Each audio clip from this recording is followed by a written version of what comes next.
Welcome to the Unschooling Lifestyle podcast, and join us as we explore various aspects of unschooling, including practical tips for parents, real life stories, and experiences from unschooling families, discussions on the philosophy behind unschooling, and the benefits and challenges of this alternative but revolutionary approach to education. We also traverse on topics like self directed learning, holistic development, and creating a nurturing environment that emphasizes a collaborative and respectful relationship between parents and children, fostering a deep connection and understanding of each other. Let's get started.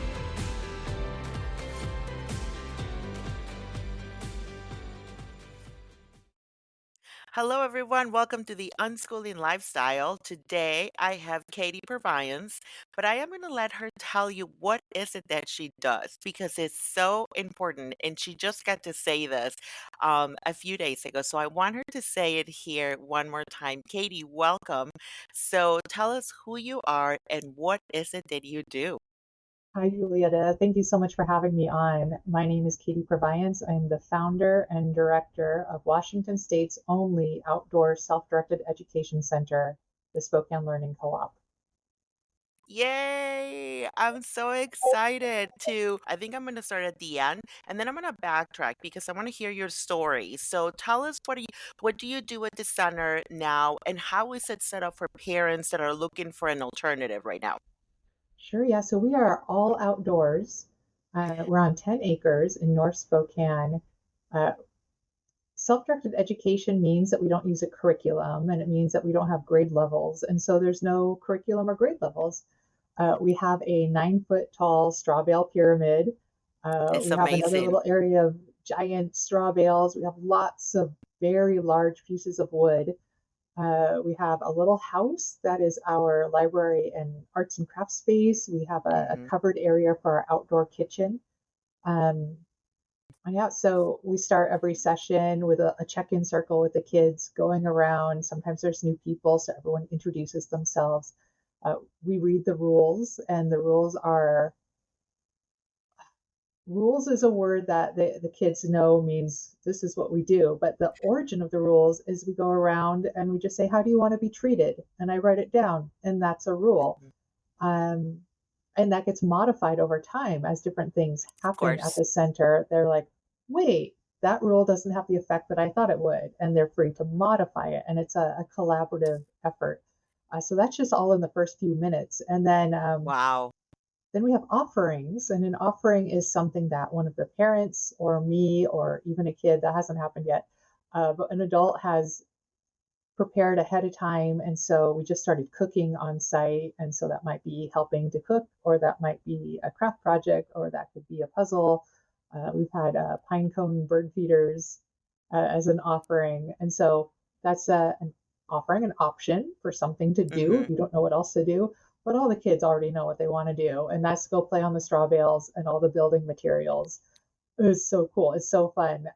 Sometimes that straw bale pyramid is a mountain. Sometimes it's a cave. Sometimes it's a pirate ship. Sometimes it's a base. It could be all kinds of things in their Oh, imaginations.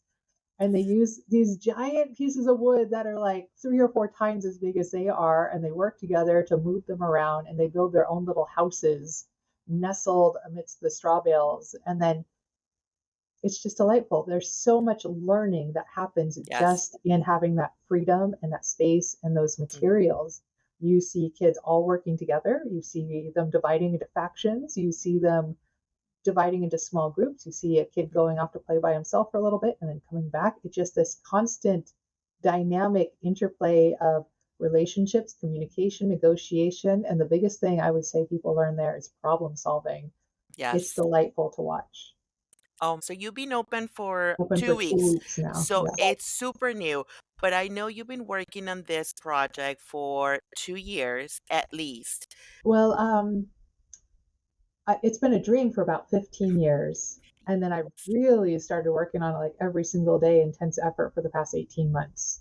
Okay, so that's kind of what I was thinking of. So since it's been a dream for 15 years, your story is fascinating. Katie, would you share how would you say that you got here, you know, to open this amazing center? Oh my gosh. So I was never going to be a teacher. I was never going to get into education. That just wasn't on my radar at all. Um, and myself as a student, I'd never had a problem with school. School was fine. I got A's and B's. It was fine. And school was my safe place because home was my Hmm. scary place. And so I just didn't have a problem with school until I went to Harvard for architecture school. And there was so much cognitive dissonance there for me. I'm first generation college, let alone grad school, let alone the Ivy Leagues. It was such a big Yes. deal to get in. It was so much work to get in. But once I was there, I was miserable. I hated it. It was 20 required credits that had nothing to do with what I was interested in. It was multiple all-nighters every week. It was projects I did not care about. It's like, if here's everything I cared about in architecture, the program was all of these things over here. There was no relationship between what I wanted in my architectural training and what was being given to me. And that's when I started really asking the big questions. Mhm. Why is school like this? Why don't I have choices in what I take? And I understand in architecture, yes, please know math, please know physics, please know the building code, of course. But there's Yes. a whole other universe in architecture aside from those things. So that's when I started asking those questions, like why don't I have a choice in who my professors are, and why don't I have choices in what projects I work on?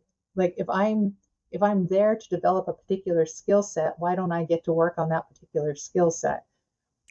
So I don't, From the very beginning.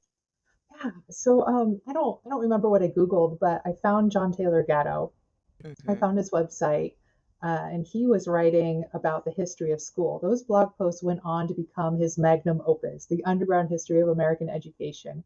That book changed my life.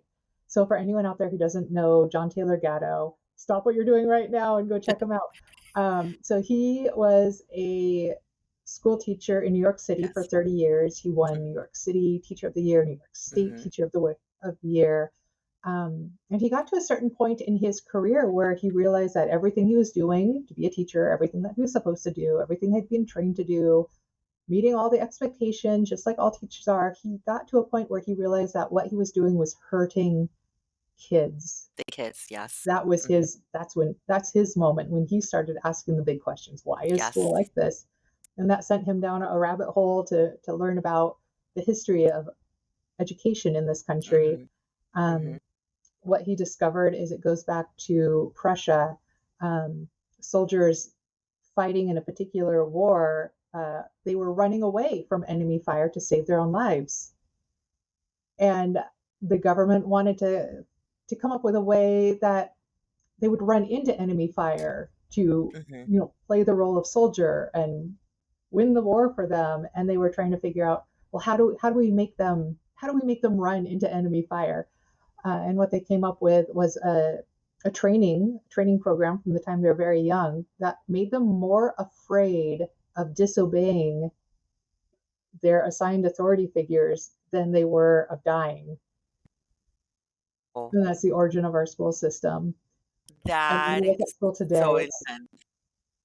it's crazy. It's crazy to see little kids who, we have the sit down, shut up model of schooling. Hmm. We see kids crying every day in school. We see kids not getting their basic human needs met or their Hmm. basic human rights met, but they're too afraid to do anything about it. Yes. A lot of schools will use, a lot of teachers will use public humiliation, take recess away at the drop of a Hmm. hat, writing your Yes. name on the board, calling mom and dad. Hmm. Um, there's so many tactics being used against kids to get them to sit down and shut up.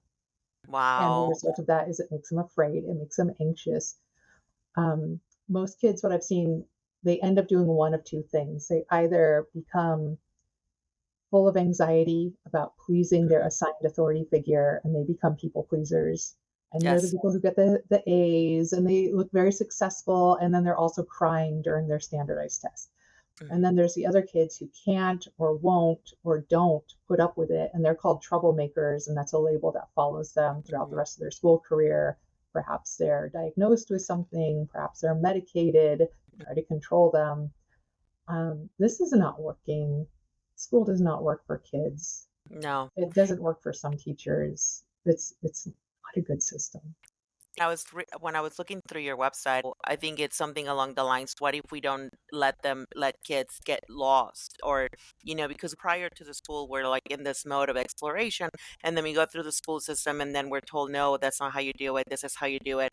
And then in adulthood, we're trying to find ourselves, we give continuity to the exploration and the ability to make mistakes and be okay with making mistakes. Then we wouldn't have to refine ourselves, later on in our 30s or 40s, like, so it's so nice. So you're in your school, you're at Harvard, and then what happens? Like, do you decide to leave? Yeah. So I was reading John Taylor Gatto's blogs every day. I'd read the next one. I'd post it on Facebook. Within a couple of Yes. months, I lost all my teacher friends. They all unfriended me and thought that was strange. Like, why wouldn't you Mhm. want to know the origins of your professions? Hmm. And so, Totally. yeah, I came face to face with the fact that, I had just accomplished like this incredible thing to get into Harvard. And now I realize I'm miserable. And what do I do with that? Yeah, I ended up leaving after that year was over. Wow. Um, Within the next few months, I'd read about 40 books on alternative education. Like, this is something I never, ever, ever thought about.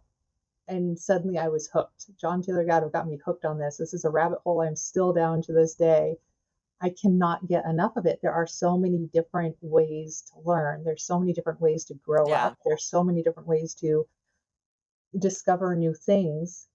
And school is one of those ways. Hmm. And so, I didn't really have a plan for what I was going to do with this new interest of mine. I had this idea, like, wouldn't it be cool to have a school that was like Summerhill in the UK? I just learned about Summerhill or Hmm. Sudbury. Both of these schools, they have no curriculum, no grade levels, no grades, no tests, no homework. They're just free all day long to play and explore and discover what interests them, and they challenge Hmm. themselves. And so it was just kind of a little idea in the back of my mind. But yeah, I ended up I knew I wanted to do something, but I didn't know what. And so I ended up becoming a teacher. When you're starting to read John Taylor Gatto, how does your circle of friendships shifts for you? Does it change dramatically?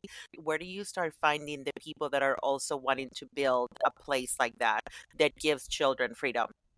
Yeah, it was a really gradual process. Like, it took me a few years from that point before I started becoming a teacher myself. And then once Hmm. I was a teacher and I became an English as a second language teacher. So I was working in other countries, but there are always other foreign teachers, right? Other Americans, Canadians, Brits too, that I could Yeah. have these conversations with. And I enjoyed bringing it up. I enjoyed kind of poking at it a little bit, like talking about alternative education. In my opinion, if you're working in a school and there's a student who's having a lot of trouble with school, I think it behooves us as professionals to be aware of what the alternatives are, so that when it comes time for that conversation with that parent, we can mention this Something. isn't the only way to do it. And so I would talk to my colleagues about alternatives, and they would say, "Oh, like charter schools." No, no. Like, if we look at like the spectrum of alternative education, and here's Hmm. conventional school, private or public, anything that's the sit down, shut up, coercive model of schooling, and then all the way over here would be like radical unschooling. Okay. Charter schools are right here, Right right? next to it. To me, that's not an alternative, right? Yeah. And so some people have heard of Montessori. Even fewer Hmm. of my colleagues had heard of Waldorf. Nobody had heard of Reggio Emilia. Nobody had heard of Summerhill. Nobody had heard of Sudbury. And Oh, wow. what? So would they be open to talk more about her? Yeah, it felt like nobody really wanted to talk about it. Hmm. It felt like nobody really wanted to go there.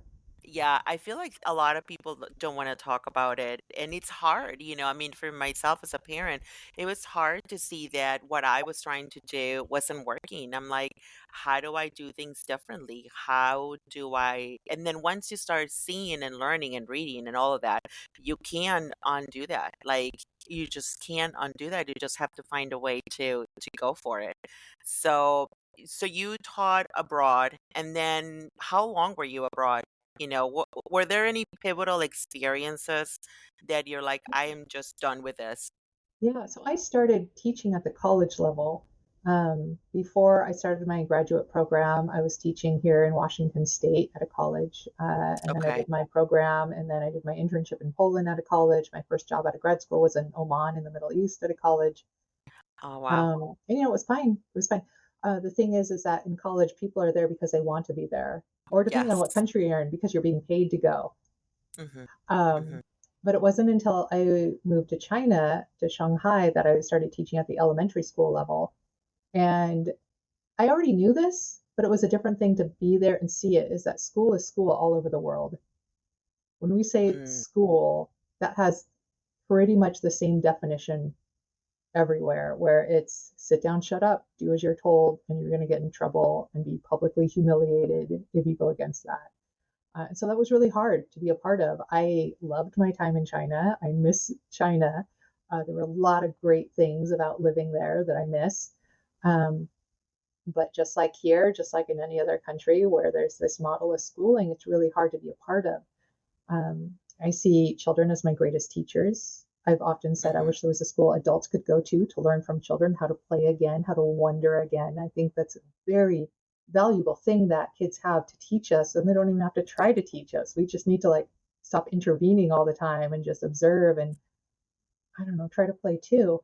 Um, Yes.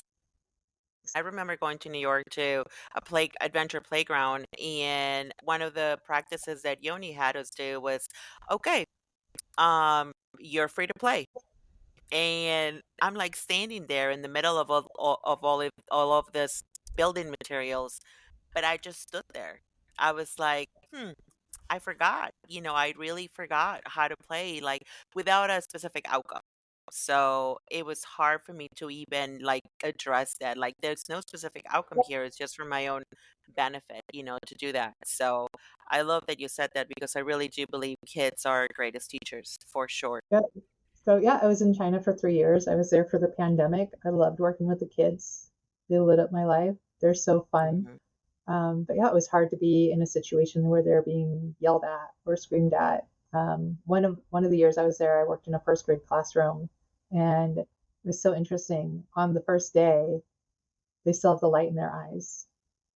It only took 3 months for that to go away. And there were some times that I subbed at the high school level. There's no light left. There's no light left, and it's heartbreaking because Hmm. like school is supposed to prepare you for adulthood. It's supposed to prepare you for a successful life.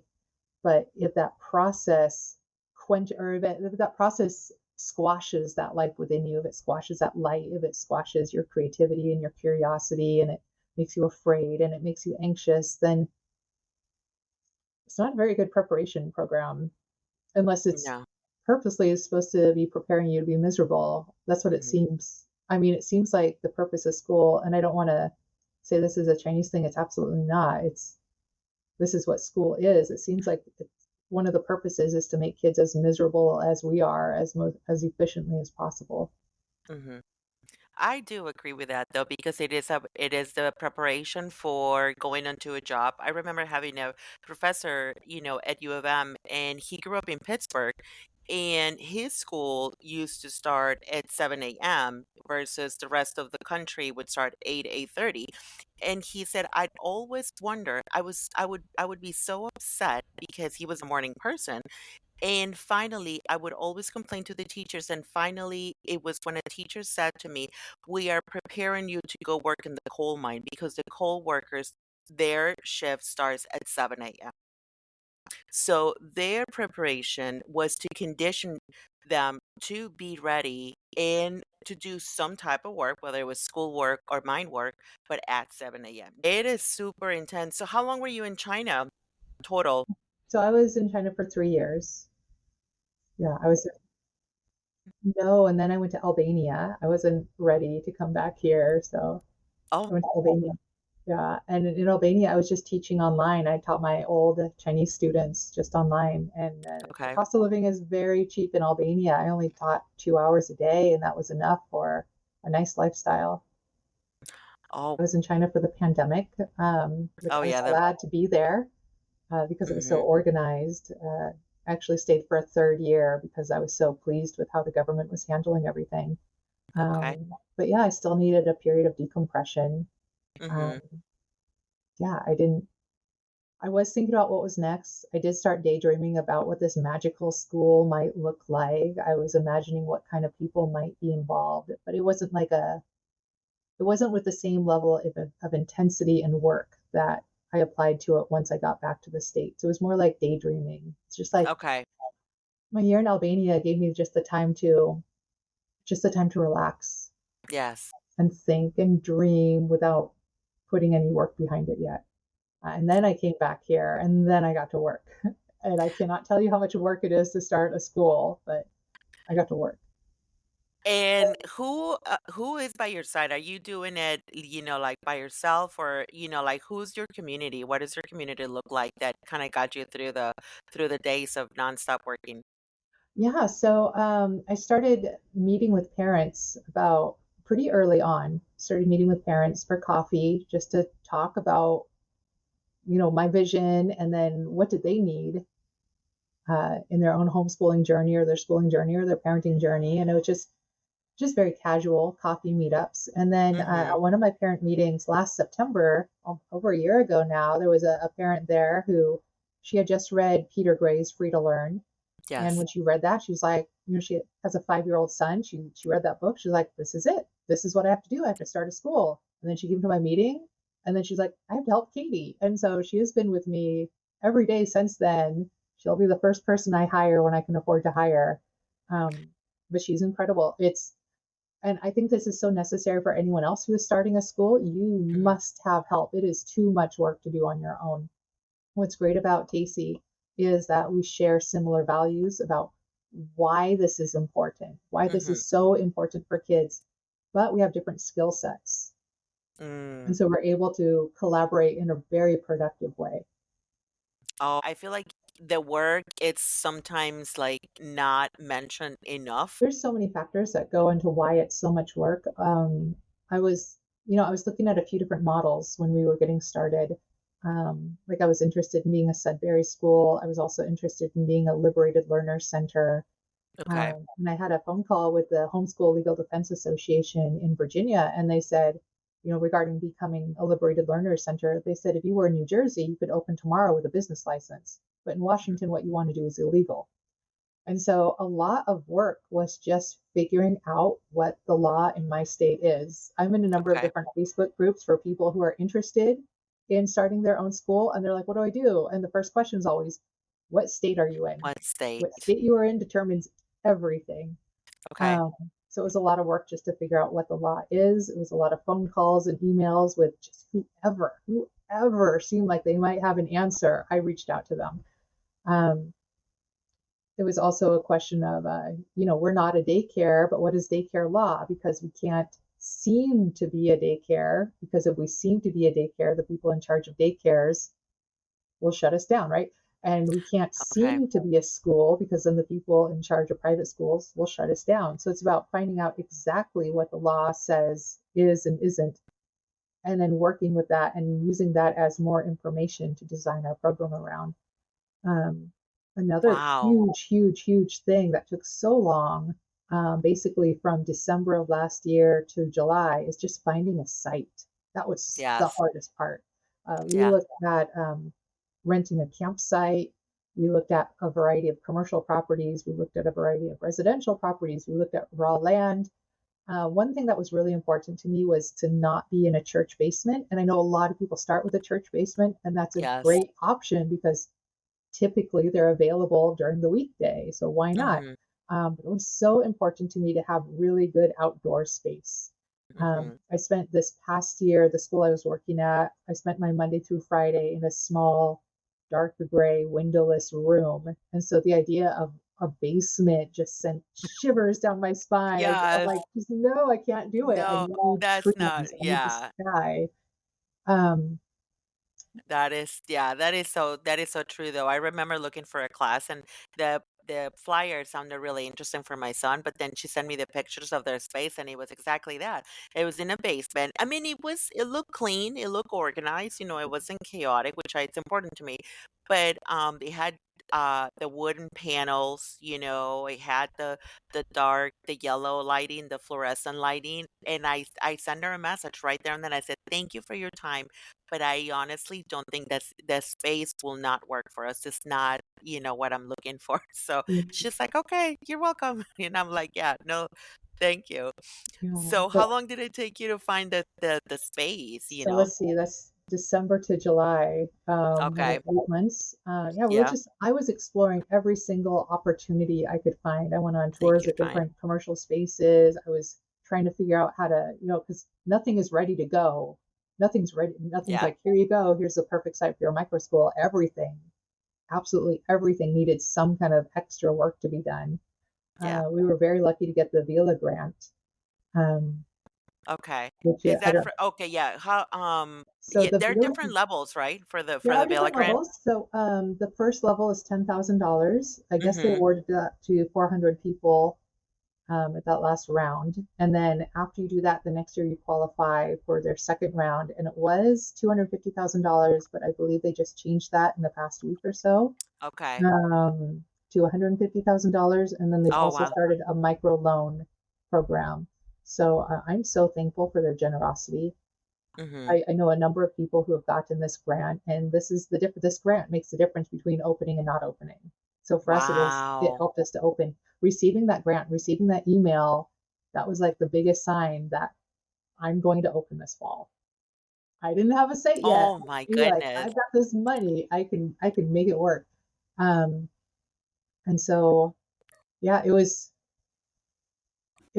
so interesting. Like different people would hear about how I was looking for something and they would suggest things that Mhm. just wouldn't work. Like, when you hold the vision, nobody else holds the vision. They have a general idea, so they'll suggest things and you're like, no, No. it doesn't work. But everything we were exploring was either in an area where there was, crime and drugs, Okay. or was just prohibitively expensive. And we ended up finding an outdoor space up in North Spokane. It's on 10 acres. A church owns the land, but they only really use it on Sundays. And so it's just, here you go, Oh, here's some okay. land.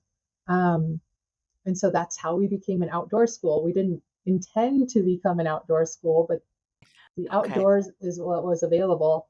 And it's cool because I'm seeing more and more outdoor schools around the country. And not to be dark about it, but I feel like one of the reasons there's so many outdoor schools now is because it's becoming more and more unaffordable to be indoors. And Ah, considering that, not to get too dark, but considering that, I think it's really good to learn those how to live outdoor skills because we might need those yes. more and more going forward. Indeed. I have so agree. We're always cooking outdoor here, making fires outside, within, the safety, but learning about that. So that is one of the skills that my boys actually have requested to learn more about. It's about fires and, being outdoors, and they just got back from a camping trip. So that is so, so important. But I find it so fascinating too. Now, let me just go back to the state regulations. So, what are you considered under the state of Washington? How are you seen? Are you seen as a micro school, a regular school? What is the No, no. definition or So our goal is to become a full-time school. So in Washington, that's called a state-approved school. That's an application okay, process. So the application closes, it becomes available next March and closes in April, and then you have a decision in time for fall. And so that's our goal to apply. oh, okay, And so if you are an approved school, then you meet the state's 11 required subjects. There's different reporting that we would have to okay, do for the state. And so that's our goal to get there. In the meantime, what we're able to do is offer a part time program, which means that we can only work with homeschoolers right now.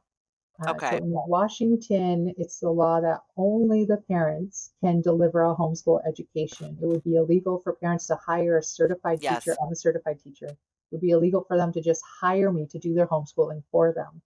And so what this to do the means, homeschooling, yes, yeah, so we can't do full time right now because, you know, the parents are responsible for homeschooling and yes, we can't do it for them. So we can't have them full time. Um, Once we become Okay. a full-time Okay. program, we want to retain the part-time programs. So we want to be able to serve the kids who are homeschooling. And then there's also quite a large population of people who are primarily single moms who need to work and need the free Mhm. daycare that public school provides. And so Mhm. I'd really like us to be an option for them.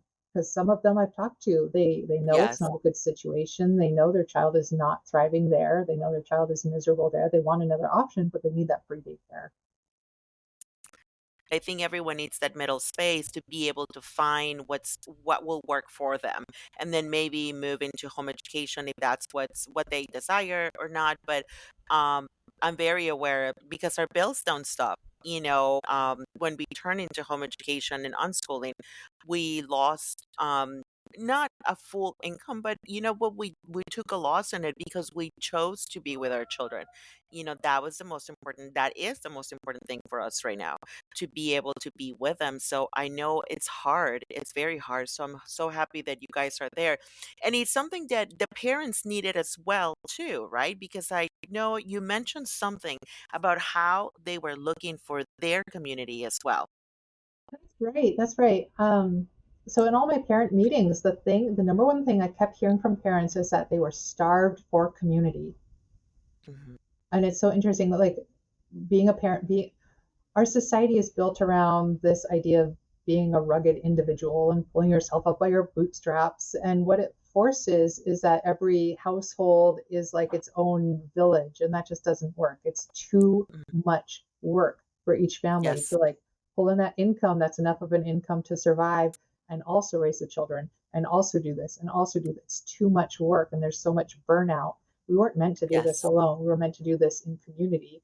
And so I really want a community feeling. And hearing Hmm. parents say that they were starved for community, it gave me the idea to create, I'm calling them community circles.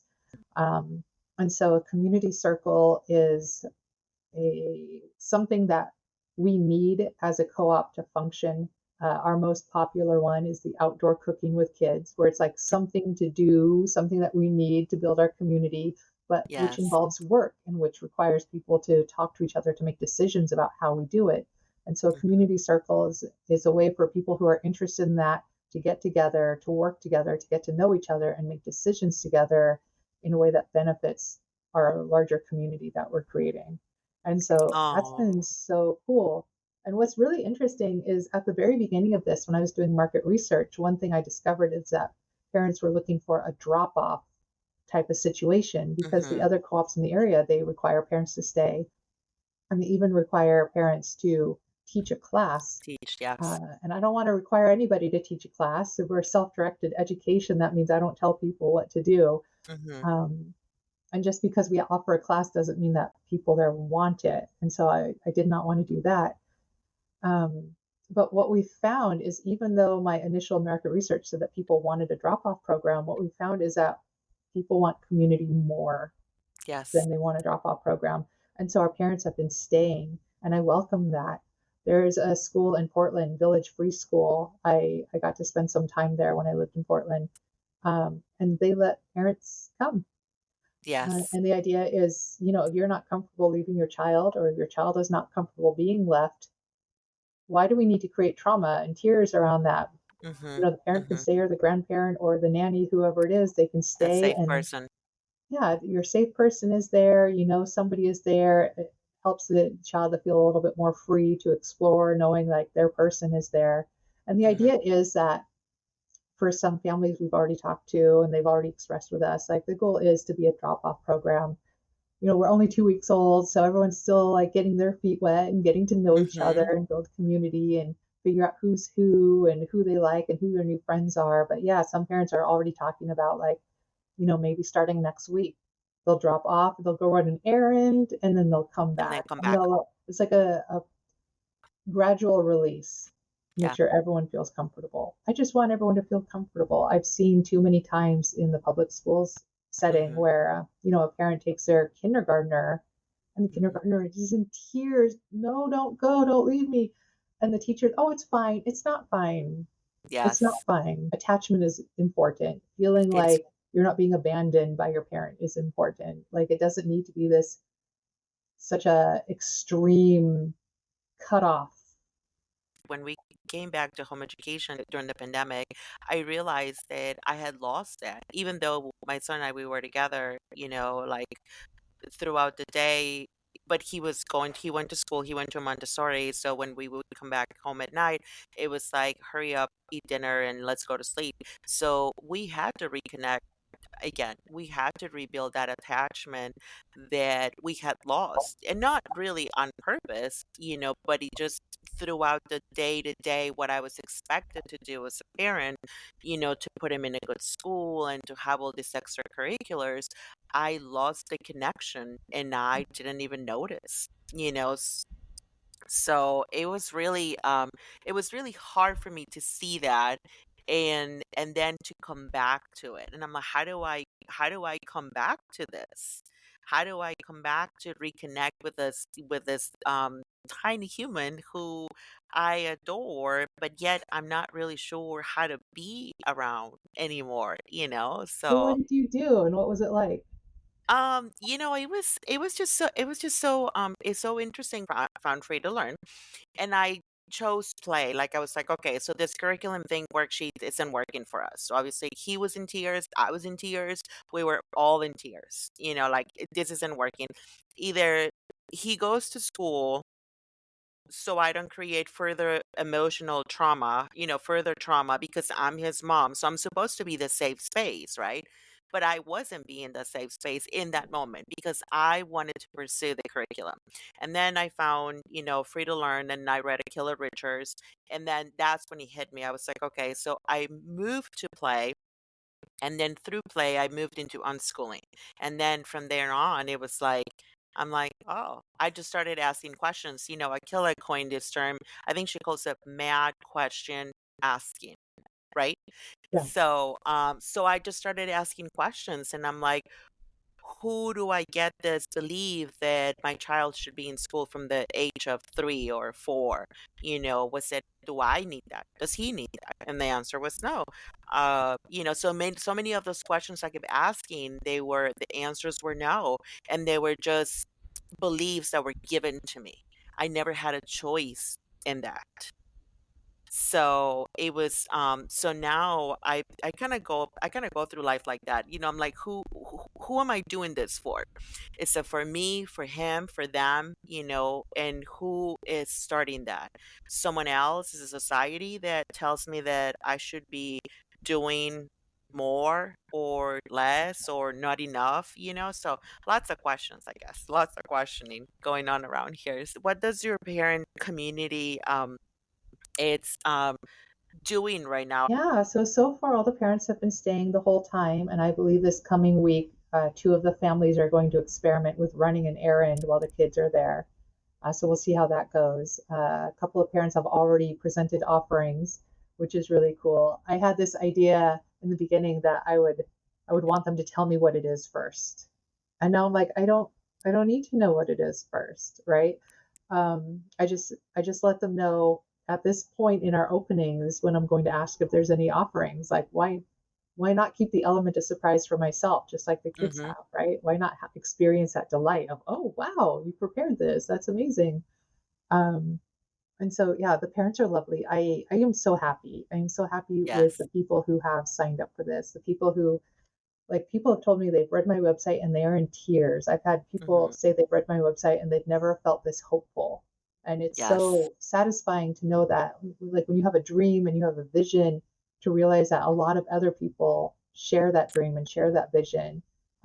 Like having the website, it's like flying your flag and seeing who else finds you. It's all Mhm. your own people who find you. Mhm.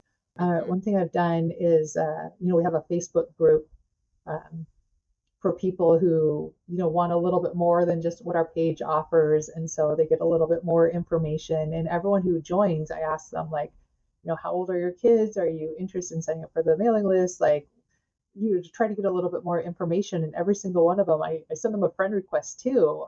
As I told some of the parents, like, I want to do this with people I would want to be real friends with. Like if you're Totally. sending your kid to me, I want you to know who I Mhm. am, and I want to Mhm. know who you are. Mhm. One thing that's really interesting in the conventional school setting, is parents just send their kids off without any idea who this person is, who they are co-parenting. A lot of Yes. parents maybe don't want to hear that, but if you're sending your kid to school, you are co-parenting with a stranger. Why would Mhm. you not want to get to know that person? Mhm. Mhm. Why don't you want a Absolutely. real friendship with that person? Why don't you want to know who's raising your child while you're at work? While you're at work. It is absolutely true.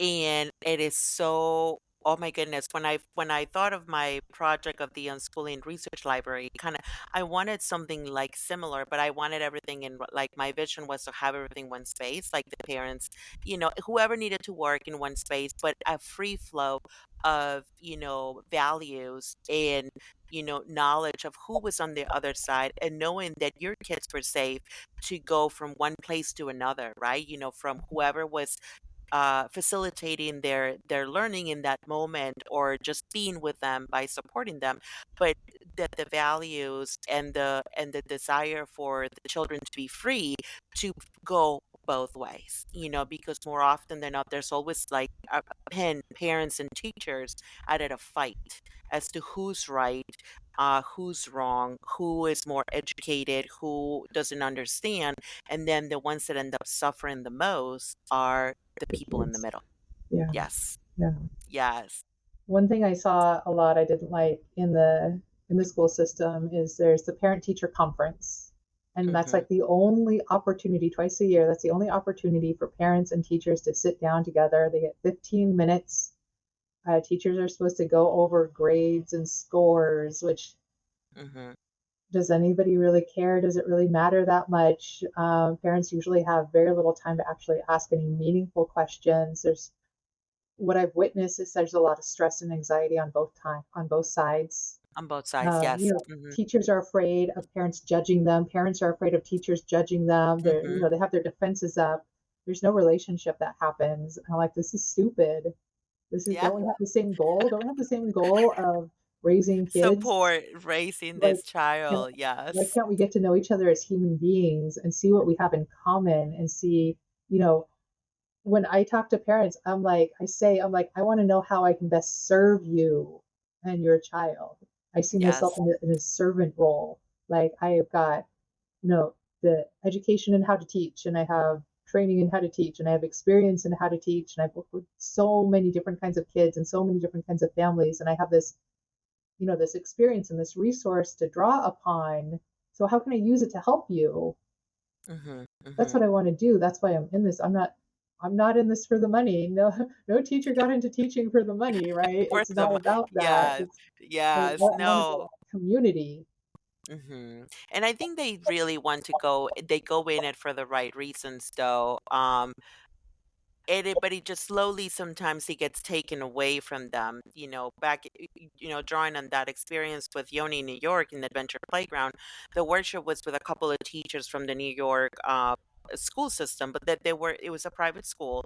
There was a 1 year teacher and there was a third year teacher from the same school. They had come together and it was clear the difference of the 1 year teacher experience or desire, like, yes, we could make the place up in the roof, an adventure playground, and we could bring the balls and we can bring the equipment from the gym. And the third year teacher was like, yes, we tried that, but we need to talk to. You could tell that she had been tired. She was tired from trying and from being met up with resistance from the administration. And it almost felt like she had given up. Like she wanted it, but there was just too much around her that was limiting, the growth or the desire to let the children play I feel freely, like this is freely. so common. I feel like it's so common. Like teachers who get into it for the right reasons, they start with so much enthusiasm and, Hmm. you know, big ideas about what's possible. And we need people like that. We need people with the big ideas and enthusiasm, please, right? Do you have any words of wisdom for parents and for people that want to start at school? Like for parents that are kind of looking for a different environment, but that they can't leave, the school system yet to try to find a place like yours. Are there any words of wisdom for them? Oh my gosh, yeah. Like if people are interested in starting their own program, I would look Mm-hmm. around and see if there's anything else in your area that already exists, just because it is so much work and takes so much time to get something new started. A resource I recommend is Arrow, Alternative Education Resource Mm-hmm. Organization. Their website Yes. is educationrevolution.org. They have Mm-hmm. a worldwide map where you can find all kinds of alternative schools, and maybe there's already one in your area that you just didn't know about. And if there isn't, what I would recommend is just start posting in all your local homeschool groups. Maybe there's other moms and other dads, grandmas, aunts, uncles who feel the way you feel and would want to partner with you in creating something. Um, it's so much work, but it's also so important and it's so necessary. Mm-hmm. Um, and for parents, like I've also talked to parents who see how necessary it is, but they don't feel that calling to create something new. In that case, I would still try to find out who the people are in your area who are trying to do something new and support Yeah. them in some way. Like if you can give an hour a week to helping making phone calls for that person, that's huge, right? Or if you could spend an Yes. hour a week, um, going to check out sites to report back to that person. Like there's so many things people can do. If you have supplies to donate, if you have an extra $10, they can use it, right? To print up Yes. materials to hand Mm-hmm. out. Like Mm-hmm. there's so many ways that you can support people who are doing this work. Yeah. It's amazing. And how can people support you right now? Oh my gosh. Well, if you're in Spokane, please sign up at the SpokaneLearningCoop.org. Um, we have a Facebook page. We just hit 1,000 followers last week. So if you want to Yay. be one of our followers, you can. You can go to on our website, SpokaneLearningCoop.org, sign up for the mailing list. We have a list of ways to volunteer or donate. Mm-hmm. Um, and what's been really cool is just having the conversations with people who are Yes. interested. People all over the country have found me. I don't know how, but they've found me and they've reached out just to talk about, their own struggles with school or their child's struggles with schools or Yes. their thoughts about starting a new program. And it's so helpful just to have a conversation with somebody who's Mm-hmm. already been where you are, just feeling validated that you're not Oh my going gosh. crazy, Yes. right? Yes. That somebody gets you. That's so Mm-hmm. valuable. Mm-hmm. So, yeah, I guess, a great way to support us is to support the movement overall. Mm-hmm. In my own journey to start this, I've called people all over the country myself just to ask for guidance. And I found that uh, people who are into alternative education and especially self-directed education, we believe in this so much that we want to help everyone else who also believes in it. It's such a Mm-hmm. supportive and generous community. Um, so a good way to support us is to support self-directed education in general. The more people Yes. who know about it, that's less work we all have to do to explain it to people who don't know about it yet. Yes. Oh my So, goodness. so I You like hit recommend. the nail in the head on that one because I feel like whenever I talk to someone about it, or I feel like I'm trying to pack, and and I'm very new to the movement myself. I started with the pandemic. My questions, my journey started that then, as far as education is concerned. And I feel like I try to pack 4 years of readings and experiences and talking to other people and experiencing the magic that happens myself.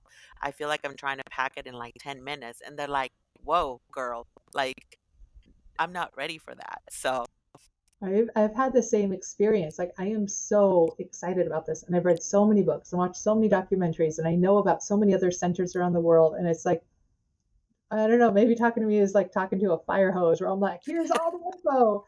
But I'm just so enthusiastic about it, and so it's really, kind of on me to like pull back, find out where the other yes. person is in their journey right now, and just, Mhm. kind of give them what they need right now. Keep planting those seeds. I think Yes. cognitive dissonance is the greatest teacher. So just, say those little things and ask those little questions like, oh, is school working for you? Is your child happy to go to school? Just Mhm. those little things to get people thinking. And when people are ready, oh, they won't be able to stop asking you questions. You won't be able to stop the conversation.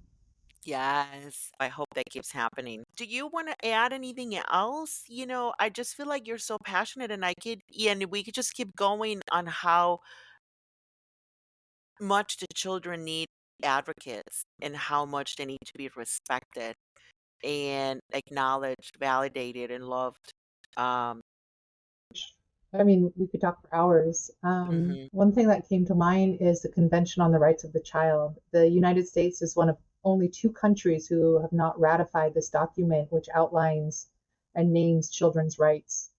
I've heard that the reason why we haven't ratified it is because some states want to maintain their laws about marriage for minors, for people Oh, who are not of age yet, which would be a violation of the Convention of the Rights of the of the Child. But convention. I would Yeah. encourage people to familiarize yourself with this document Mhm. on what is considered a right for children in other countries that they don't have those rights here.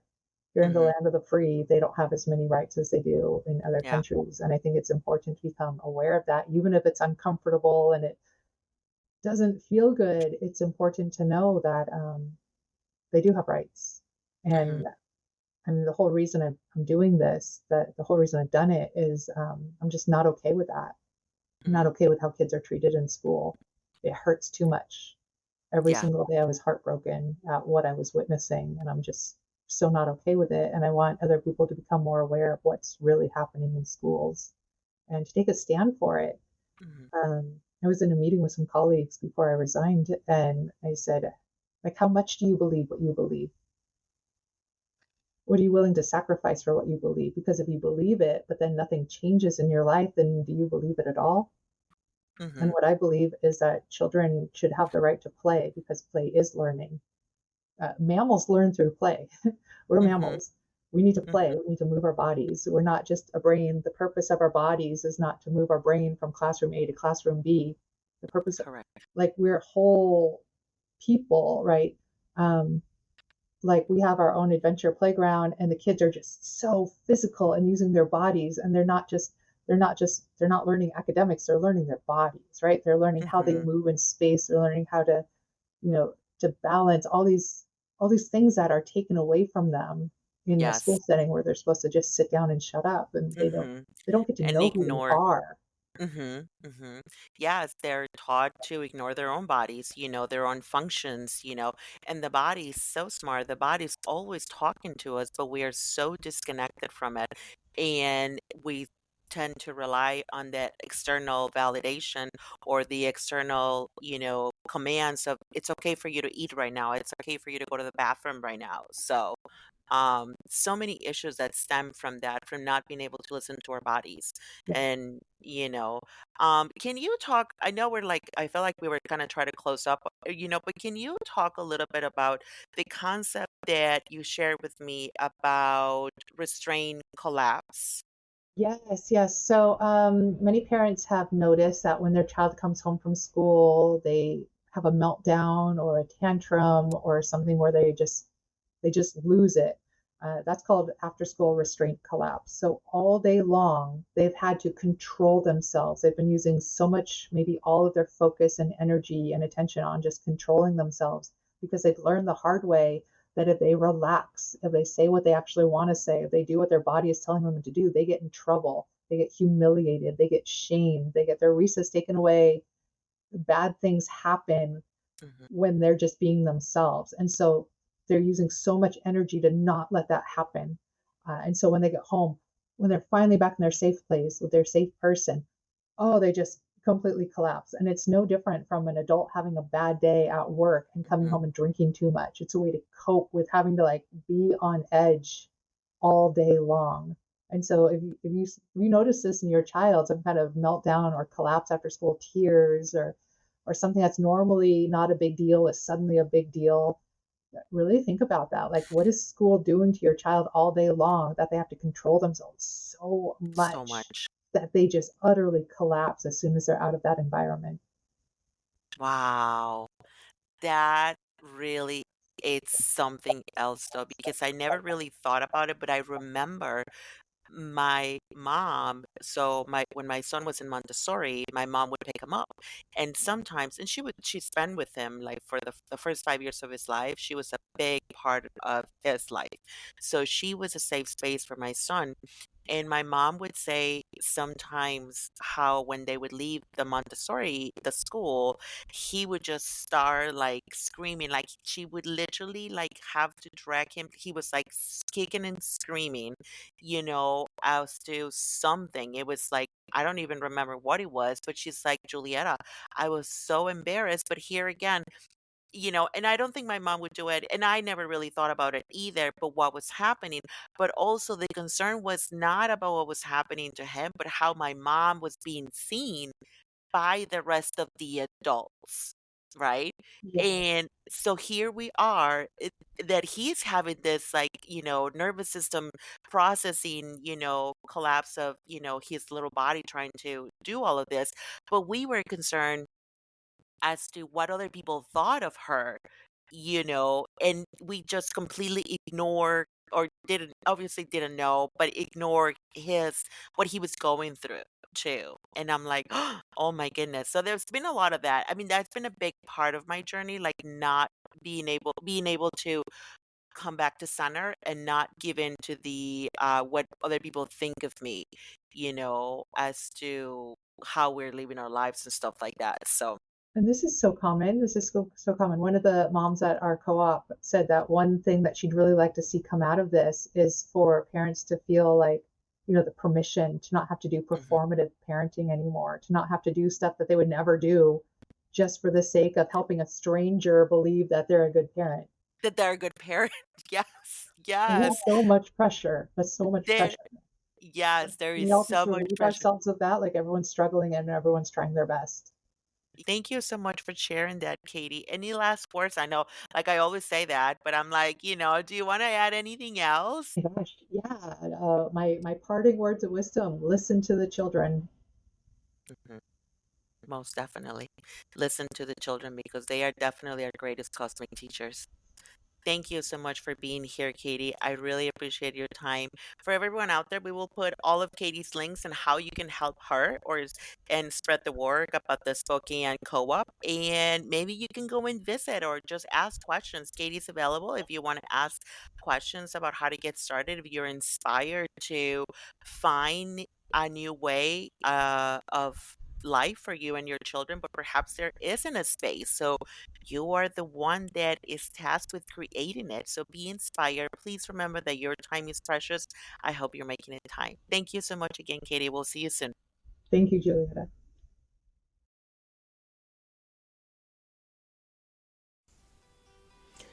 Thank you for tuning in to the Unschooling Lifestyle podcast today. We hope you found inspiration and valuable insights to help you on your unschooling journey. If you're ready to take the next step in crafting your own version of the unschooling lifestyle, we invite you to join our email list for exclusive content and updates, or consider connecting with us for personalized one-on-one coaching. Remember, you have the power to create a learning environment that truly resonates with your family's values and aspirations. Until next time, please remember that your time is precious. I hope you're making it count.